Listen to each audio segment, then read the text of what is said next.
I mean, come on, who doesn't love brunch? I'm gonna show you a hybrid between two of my favorites, flaky buttery croissants and rich indulgent eggs Benedict. Oven's on, in we go with our M&S frozen croissants, dead easy. They're done, smells epic. Set them aside to cool, and now we'll get on with the lardons. We're gonna fry them off until they're golden and crisp. I mean, come on, you can't beat the smell of frying bacon.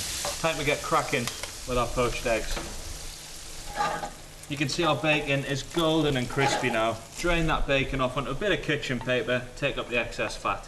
Look at that. Now we just need to slice our croissants open like a little sandwich. And out we come with those perfectly poached eggs. Time to plate up. We're going to divide our bacon between the croissants and lift your eggs on top of the bacon and finish it up with a drizzle of that hollandaise sauce. I mean, look at that. Now that is the ultimate Mother's Day brunch. Oh.